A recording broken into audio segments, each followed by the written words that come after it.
오늘 레위기 24장 보겠습니다.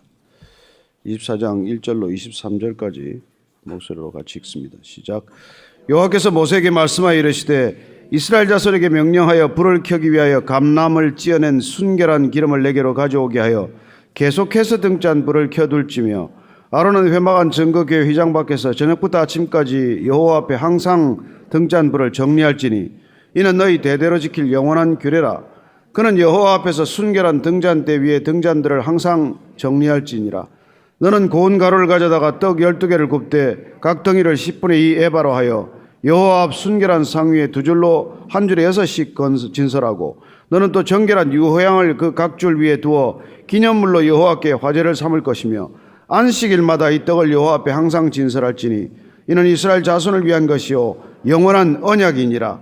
이 떡은 아론과 그의 자손에게 돌리고 그들은 그것을 거룩한 곳에서 먹을지니 이는 여호와의 화제 중 그에게 돌리는 것으로서 지극히 거룩함이니라. 이는 영원한 규례니라. 이스라엘 자손 중에 그의 어머니가 이스라엘 여인이요 그의 아버지는 애굽 사람인 어떤 사람이 나가서 한 이스라엘 사람과 진영 중에서 싸우다가 그 이스라엘 여인의 아들이 여호와의 이름을 모독하여 저주함으로 무리가 끌고 모세에게로 가니라. 그의 어머니의 이름은 슬로미시오 단지파 디브리의 딸이었더라.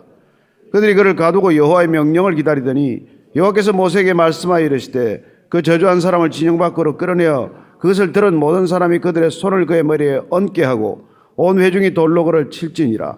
너는 이스라엘 자손에게 말하여 이르라. 누구든지 그의 하나님을 저주하면 죄를 담당할 것이요 여호와의 이름을 모독하면 그를 반드시 죽일지니 온 회중이 돌로 그를 칠 것이니라. 거류민이든지 본토인이든지 여호와의 이름을 모독하면 그를 죽일지니라. 사람을 쳐 죽인 자는 반드시 죽일 것이요 짐승을 쳐 죽인 자는 짐승으로 짐승을 갚을 것이며 사람이 만일 그의 이웃에게 상해를 입혔으면 그가 행한 대로 그에게 행할 것이니 상처에는 상처로 눈에는 눈으로 이에는 이로 갚을지라. 남에게 상해를 입힌 그대로 그에게 그렇게 할 것이며 짐승을 죽인 자는 그것을 물어줄 것이요 사람을 죽인 자는 죽일지니 거류민에게든지 본토에게든지 그 법을 동일하게 할 것은 나는 너희의 하나님 여호와임이니라. 모세가 이스라엘 자손에게 말하니 그들이 그 저주한 자를 진영 밖으로 끌어내어 돌로 쳤더라. 이스라엘 자손이 여호와께서 모세에게 명령하신 대로 행하였더라. 아멘. 성전은 잘 아시는 대로 성소와 지성소로 나뉘어져 있죠. 휘장으로 그게 나눠져 있습니다.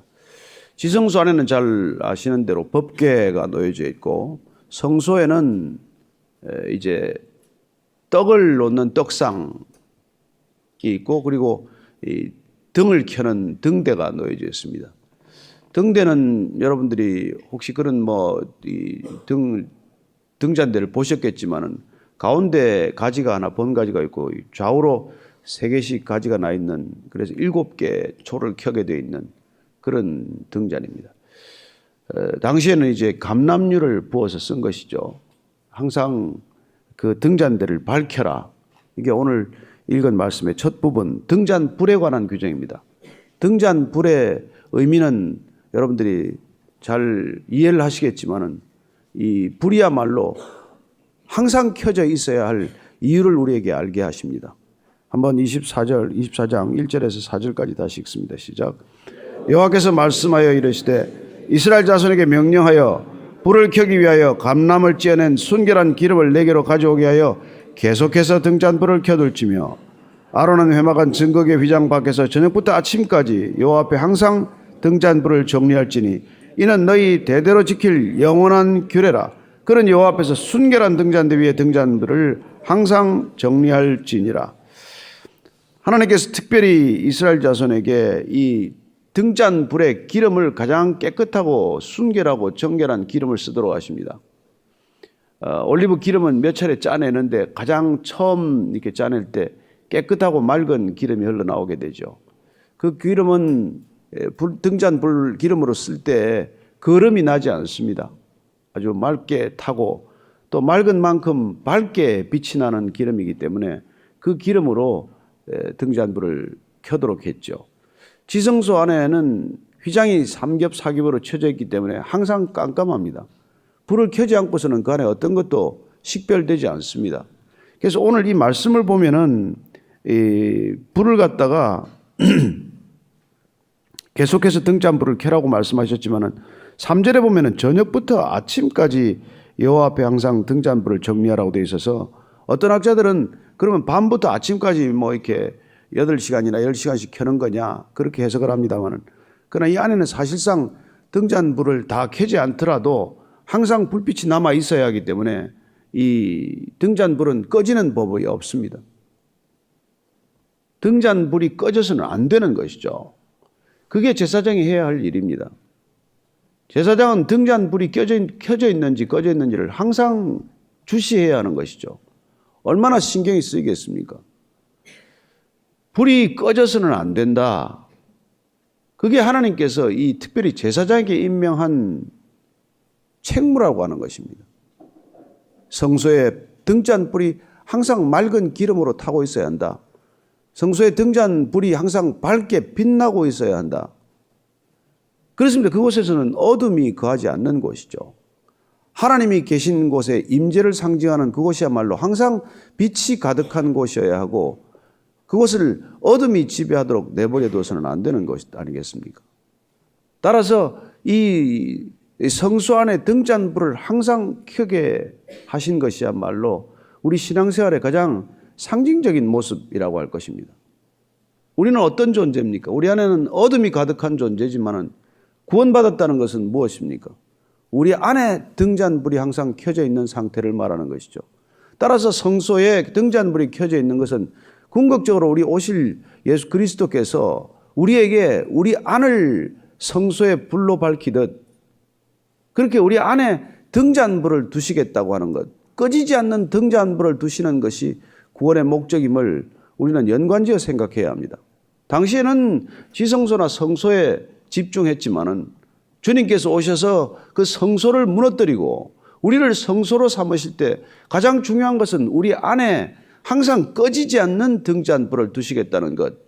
이게 구원사의 마지막 클라이맥스에 해당하는 부분이고, 주님께서는 그 일을 위하여 내가 떠나면은 보혜사 성령을 보내실 것인데, 그 보혜사 성령이 우리 안에 오시면은 우리 안에 등잔불이 켜지게 될 것이고, 그 불은 꺼지지 않는 불이 되어서 우리를 영원에서 영원까지 인도하실 것임을 섭리해 주실 것이고, 또 우리에게 그런 구원의 은혜를 베푸실 것임을 말씀해 주신 것입니다.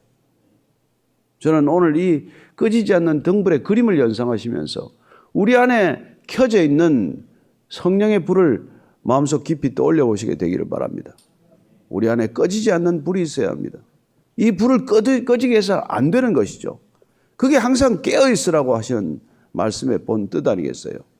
우리가 신앙생활하면서 깜빡 우리가 잊어버릴 수가 있습니다.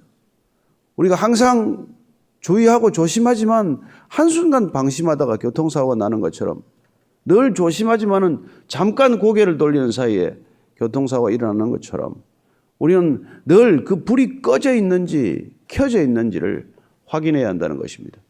우리 안에 있는 성령의 불을 꺼뜨리지 마십시오. 성령의 불이 우리 안에 계속 밝게 비추고 있다는 것을 기억하십시오. 그분이 우리 안에서 밝게 비추고 있어야 우리는 비로소 우리가 죄인이라는 것을 알게 되고, 진정한 하나님과의 관계에서 의로움이란 무엇인지를 알게 되고, 우리의 생명에 계수할 날을 계수하게 되고, 그리고 무엇보다도 우리는 심판이 있다는 것을 우리가 알게 되는 것이죠. 그렇습니다. 우리의 구원이란 무엇입니까? 우리 안에 등잔불 밝히는 일이라는 것입니다. 주님께서는 오셔서 뭐라고 선언하십니까? 나는 세상의 빛이라고 말씀하십니다. 그분은 빛으로 오셨고 우리를 빛 가운데로 인도하기 위해 오셨고, 빛 가운데로 걸어가는 사람은 실족하지 않을 것이라고 말씀해 주셨습니다. 저와 여러분들이 늘 빛 가운데 걸어가게 되기를 축복합니다. 뒤에 이제 떡상 얘기가 나와요. 사실 이 지성소에 있는 빛과 떡이야말로 우리가 살아가는 가장 중요한 요소 아니겠습니까? 우리가 빛이 없으면 이 땅 가운데 어떻게 살 수 있겠습니까? 또한 우리가 이 육신을 가지고 살아가는 존재가 떡이 없으면 또 어떻게 살겠습니까? 그래야 주님은 또한 이 땅에 오셔서 나는 생명의 떡이라고 말씀해 주셨고, 이 진설병이야말로 지성소에 성소에 진설된 이 떡이야말로 그리스도의 몸과도 같은 것 아니겠어요? 5절부터 9절까지를 읽습니다. 시작. 너는 고운 가루를 가져다가 떡 12개를 굽되 각 덩이를 10분의 2 에바로 하여 여호와 앞 순결한 상 위에 두 줄로 한 줄에 6씩 진설하고 너는 또 정결한 유황을 그 각 줄 위에 또 기념물로 여호와께 화제를 삼을 것이며 안식일마다 이 떡을 여호와 앞에 항상 진설할지니 이는 이스라엘 자손을 위한 것이요 영원한 언약이니라. 이 떡은 아론과 그의 자손에게 돌리고 그들은 그것을 거룩한 곳에서 먹을지니 이는 여호와의 화제 중 그에게 돌리는 것으로서 지극히 거룩함이니라. 이는 영원한 규례니라.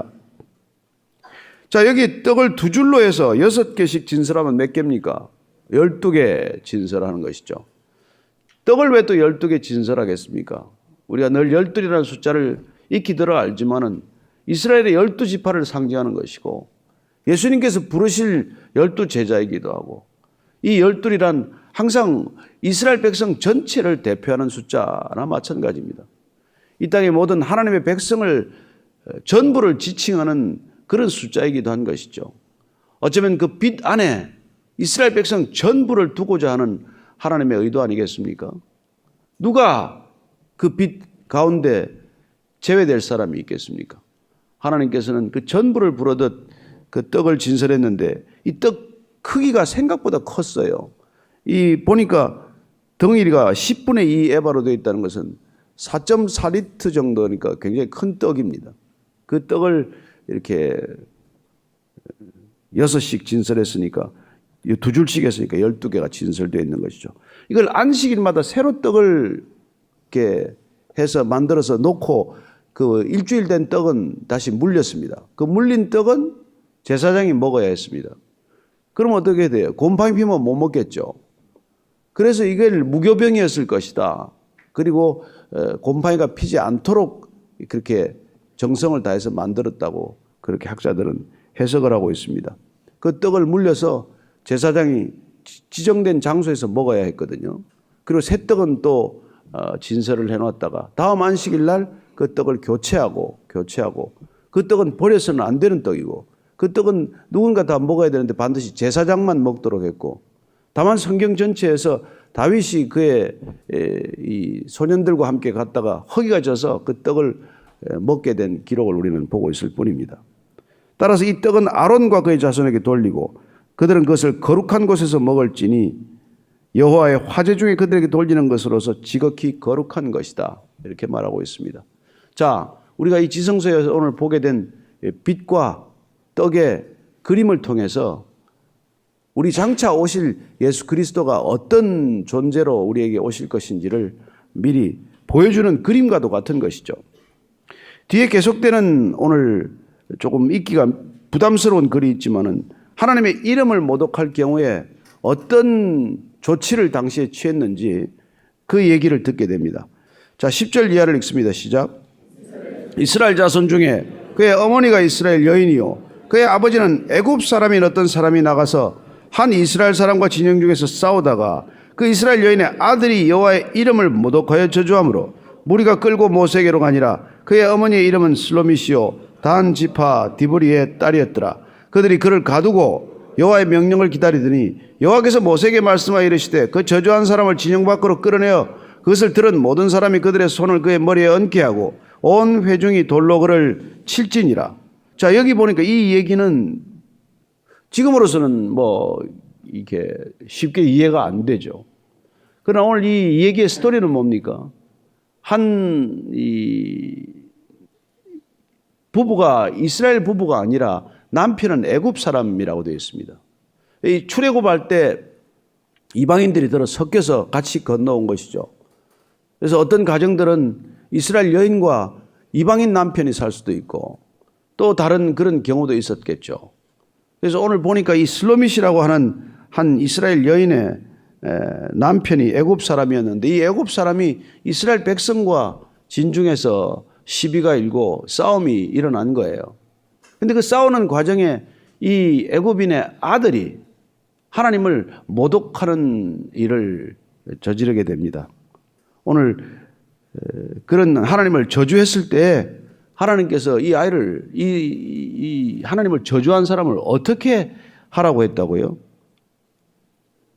하나님을 모독한 얘기를 들은 사람들이 모두 지정 밖으로 나와서 그에게 손을 얹고 그의 머리에 손을 얹고 그리고는 회중들이 이 돌로 쳐서 죽게 하는 이 다소 지금으로 보면은 끔찍한 장면을 보게 하십니다. 하나님의 이름을 모독했다고 하는 이유로. 그렇습니다. 우리는 십계명을 보면은 여호와의 이름을 망령되이 일컫지 말라고 말씀하십니다. 그 이름을 망령되이 일컫는 사람들은 죄 없다고 하지 않을 것이라고 말씀하셨고, 오늘 실제로 하나님의 이름을 모독한 한 사람을 온 회중들이 돌로 쳐 죽이는 이런 끔찍한 일을 보게 하십니다. 지금 우리 기준으로 보면은 이게 너무 끔찍해서 이런 하나님을 우리가 어떻게 하나님이라고 인정할 수 있겠나 하는 그런 갈등을 일으킬 수도 있을 거예요. 그러나 그 당시에 우리가 삶의 관행으로 본다면은 이건 이해할 수 있는 그런 사건입니다. 왜냐하면 그 당시에 고대 사회에서는 지금과 같은 실용주의 사회가 아니에요. 그 당시에는 가장 중요한 게 뭘까요? 고대인들에게 가장 중요한 것은 명예입니다. 가장 중요한 것은 이름입니다. 그래서 하나님께서 내 이름을 망령되이 일컫지 말라고 말씀하시는 것이죠. 이름은 곧 존재입니다. 그 이름을 지키는 것이야말로 죽고 사는 문제였어요. 지금도 아랍 민족들 중에 가면은요, 그분들의 이름, 자기들의 이름을 지키기 위해서 누가 개종을 하거나 그리스도인으로 종교를 바꾸면 돌로 쳐 죽이는 일들이 있습니다. 자기 가족들의 이름을 위해서. 자기들의 명예가 그토록 소중한 것이죠. 그래서 우리가 이 창세기에 나오는 이해하지 못할 사건 중에 하나가 루시, 천사들을 부지중에 맞았던데, 롯이 그렇게 맞았을 때 딸을 주고라도 그 손님을 보호하겠다는 그런 태도를 우리는 이해할 수 없는 상황이죠. 그러나 그 당시 사람들은 그게 관행이었어요. 내 집에 들어온 손님을 지키지 못하면 우리 가문의 이름이 끊어지는 것과 마찬가지고, 우리 가문의 이름이 더럽혀진다는 것은 더 이상 이 땅에 우리가 존재할 이유가 없다, 그런 생각을 가진 사람들이었기 때문에 지금 관행으로서는 이해할 수 없이 내 딸을 데리고 나가서 관계를 맺으라고 그런 어처구니 없는 일을 하는 것을 보게 됩니다. 그래서 우리가 그 당시에 이름이 얼마나 소중히 생각되었고 명예를 얼마나 소중히 지켰는지를 생각해야 하지 않으면 이게 조금 이해하기가 어려운 부분이에요. 오늘날은 어떻습니까? 명예를 아주 그냥 쓰레기 취급하듯이 하는 세상 아니에요? 명예가 무슨 소용이 있습니까? 명예가 밥 먹여줍니까?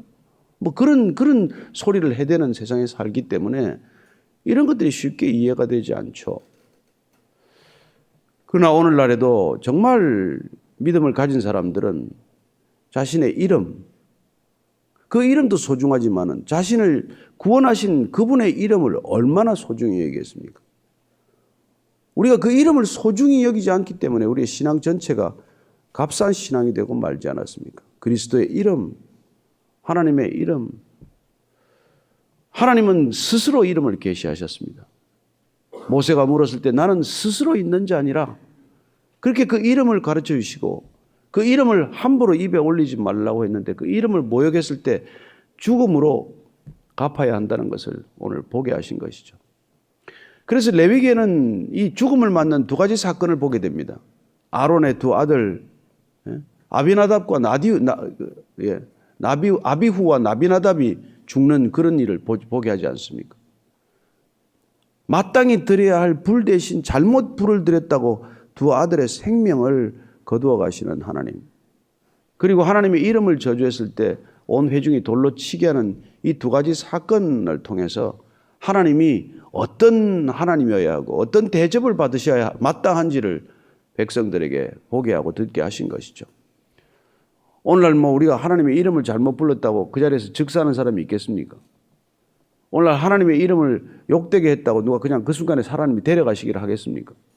그러나 그럼에도 불구하고 우리는 이런 얘기들을 통해서 우리가 하나님을 어떻게 대해야 할 것인지에 대해서 다시 한번 생각하게 되는 것이죠.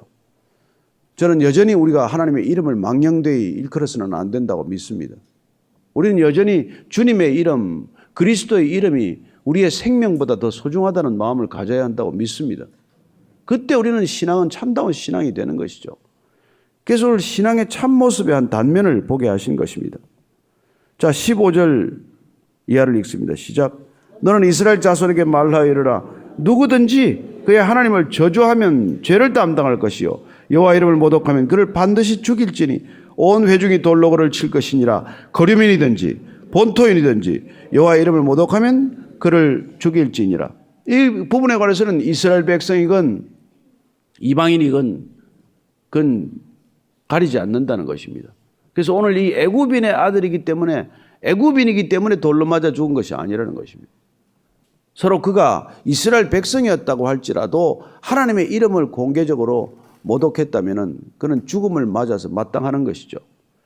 그렇습니다. 하나님의 이름을 모독하고 저주한다는 것은 하나님과의 관계가 없음을 스스로 선언한 것이고 하나님과의 관계가 스스로 끊어져도 좋다고 생각하는 사람은 이미 죽은 목숨입니다. 사실은. 돌에 맞아 죽기 전에 이미 그런 죽은 목숨이에요. 여러분, 아담은 900살 이상 살지 않았습니까? 930년을 살았지만 그가 하나님을 부인하는 순간 하나님으로부터 끊어지면 죽은 것입니다. 여러분, 천년 만년 사는 게 중요한 게 아니라 하나님 안에서 사는 것이 중요한 것이죠. 어떻게 하나님을 이렇게 끊어지지 않고 사는 것입니까? 성 오거스틴은 그렇게 말합니다. 우리가 하나님을 생각하고 있다면 하나님 안에서 사는 것이고 하나님의 뜻대로 살고 있다면 하나님이 우리 안에서 살고 계신 것이다.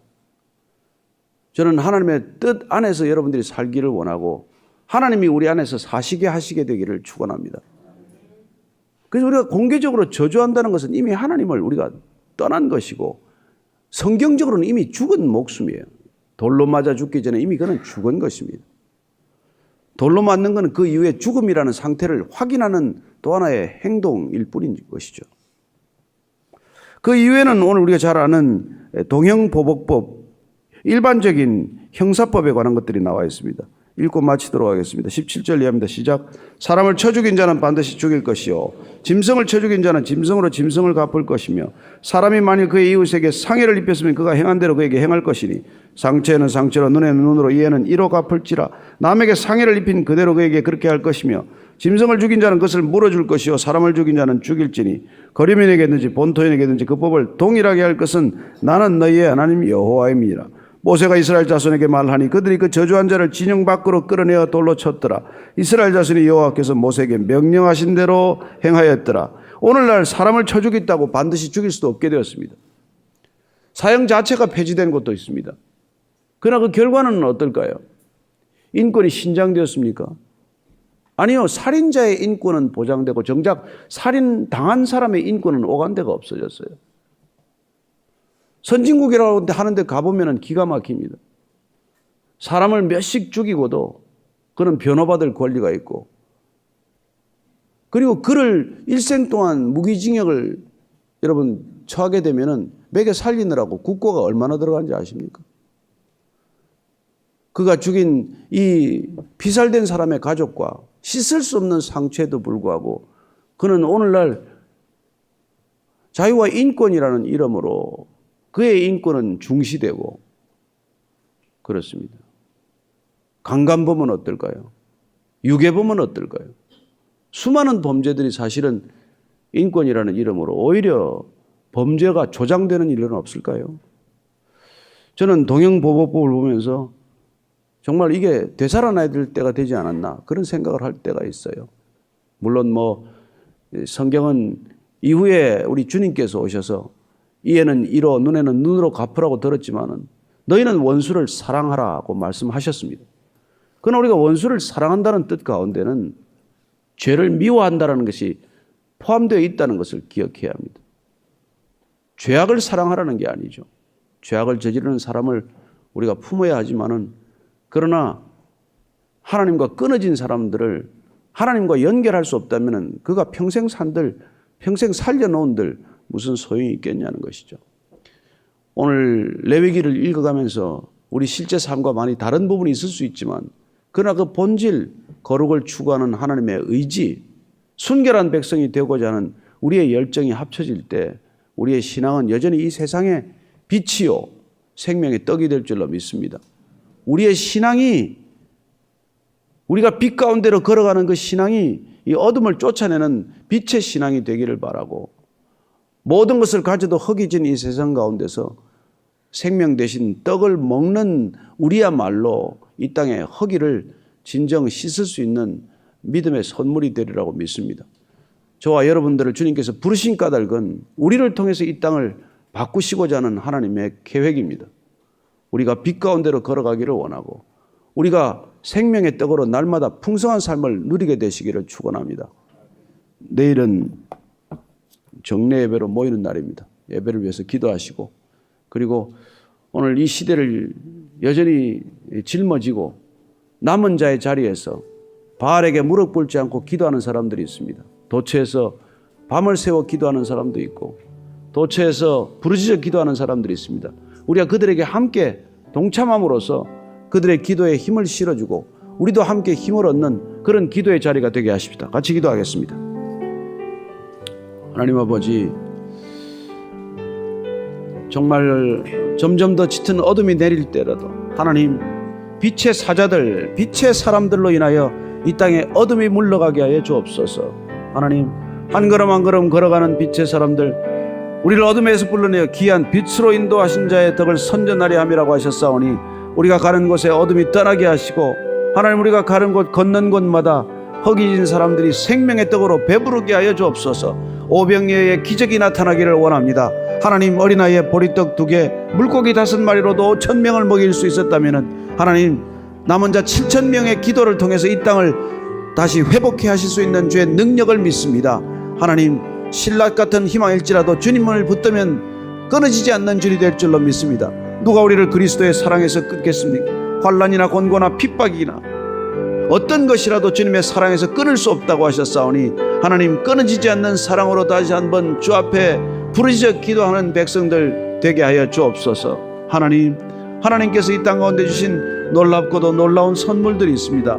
우리에게 주신 소중한 자녀들입니다. 이 자녀들 주님께로 다시 한번 올려드리기를 결단하였사오니, 주님, 우리의 자녀들을 받아주시옵소서. 이 모든 자녀들을 주께서 받아주셔서 하나님, 세상을 이길 수 있는 자녀, 담대한 자녀, 믿음의 자녀, 은혜의 자녀 되게 하셔서 하나님, 자녀들도 주 앞에 엎드려 기도하는 자녀들이 되게 하여 주시옵소서. 세상에 구하기 전에 하나님께 먼저 구하는 자녀들 될 수 있도록 주님 부르짖어 함께하여 주시옵소서. 주님, 북녘 땅을 위하여 기도합니다. 저 땅 가운데 다시 한번 주님 복음이 울려 퍼지게 해 주시옵소서. 진정한 믿음의 사람들이 여전히 지하교회를 이루고 있습니다. 하나님, 저들 가운데 함께 하시고 저들의 무릎에 힘을 주시고 관절과 발목에 힘을 얻게 하시고 일어나 빛을 발하게 하여 주시옵소서. 저 땅 가운데도 빛이 임하기를 원합니다. 짙은 어둠의 땅 가운데도 빛이 임하기를 원합니다. 북녘 땅 가운데 다시 한번 은혜의 손길을 베풀어 주시옵소서. 성령의 바람이 불게 하여 주시옵소서. 북녘 땅 가운데 성령의 바람이 불게 하여 주시옵소서. 주여, 우리가 기도하는 모든 기도 제목들이 하나도 땅에 떨어지지 않을 줄로 믿습니다.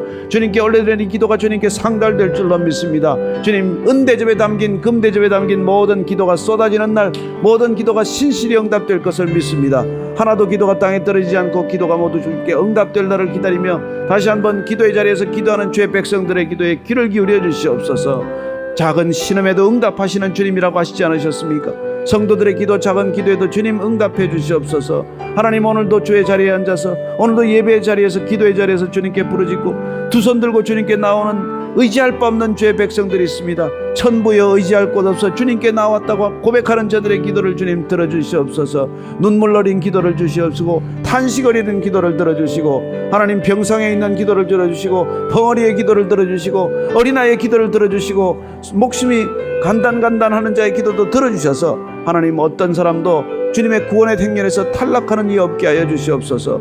오늘도 주님, 온 교회가 함께 주님께 엎드려 기도하기를 원합니다. 모든 백성들이 숨죽여 기도하는 자리에 있기를 원합니다. 새벽마다 주님을 기도로 깨우기를 원합니다. 온 예루살렘 성중에 단 한 섬이라도 주님께 부르짖어 기도하는 사람이 있다면 예루살렘을 명하지 않게 하셨다고 하셨사오니, 주님, 우리가 부르짖어 기도할 때 주님께서는 이 성을 멸하지 않을 줄로 믿습니다. 한국 땅을 멸하지 않을 줄로 믿습니다. 이 나라 이 백성들을 다시 사용하실 줄로 믿습니다. 마지막 시대 제사장 백성 되게 하시고 마지막 시대에 주님 끝까지 붙들어 주셔서 이 백성을 통해서 하나님, 물이 바다를 덮음같이 여호와를 아는 지식이 편만하게 하시고 온 땅 가운데 주님을 예배하는 거룩한 예배가 드려지게 하여 주시옵소서. 사랑하는 주의 종들을 주께서 이 땅 가운데 세우셨사오니 하나님 강단마다 복음이 선포되게 하여 주시옵소서. 내일 주일 예배를 준비하는 모든 목회자들 가운데 성령의 기름을 물붓듯 부어 주시옵소서. 저들이 오직 죽음 정말 주님께 받은 은혜만을 선포하게 하시고 말씀의 은혜만이 강단 가운데 선포되게 하여 주시옵소서. 강단마다 진정한 복음, 순전한 복음, 온전한 복음이 선포되게 하여 주시옵소서. 저들의 입술을 통하여 하나님 복음이 전해질 때 죽은 사람들이 살아나게 하시고 병든 자들이 낫게 하시고 가난한 자들이 소망을 갖게 하여 주시옵소서. 온 교회가 이 땅 가운데 다시 한번 주의 거룩한 믿음의 통로로 든든히 세워주게 하여 주시옵소서. 교회가 거룩을 회복하게 하여 주시옵소서. 진정 이 교회가 모든 교회가 주 앞에서 거룩함을 순전함을 회복하게 하여 주시옵소서. 교회 가운데 주님 함께 하시는 주의 영광을 보게 하여 주시옵소서. 들어주시옵소서. 하나님, 아침마다 주께 부르짖어 기도하는 주의 백성들의 기도를 흠양하여 주옵소서. 이 모든 기도가 주님 발 아래 있는 금 대접에 가득 담겼을 때 주님 그 대접을 이제 쏟아 부어 주시옵소서. 주님을 향하여 흘린 피들이 신원받게 하여 주시옵소서. 순교의 자리에서 순교를 기꺼이 맞은 사람들의 주님 저 기도가 응답되게 하여 주시옵소서. 하나님, 교회마다 다시 한번 온전함과 거룩함을 회복하게 하사 강단마다 선포되는 복음이 순전한 복음 되게 하시고 하나님 그 복음이 선포될 때 죽은 자 살아나게 하시고 다시 한번 병든 자가 낫고 주 앞에 일어나 빛을 발하게 하여 주옵소서. 사랑하는 자녀들을 주님께 늘 올려드리고자 갈망합니다. 주님, 자녀들을 붙들어 주시옵소서. 젊은 자녀들이 주께 헌신되게 하여 주시옵소서. 세상을 구하기 전에 하나님을 먼저 구하는 자녀들 되게 하여 주옵소서. 이제는 십자가에서 온전한 생명을 부어주신 우리 구주 예수 그리스도의 은혜와 하나님 아버지의 크신 사랑과 성령의 충만하게 하심이 오늘 주의 말씀대로 빛 되신 주님, 생명의 떡이 되신 주님 우리 안에 오셔서 우리가 걸어갈 때 이 땅에 진전한 소망의 이유를 묻는 사람들에게 복음 전하기를 결단한 이 자리에 고개 숙인 모든 복음의 사람, 생명의 사람, 빛의 사자들 위해 지금부터 영원까지 함께 하시기를 간절히 축원하옵나이다. 아멘.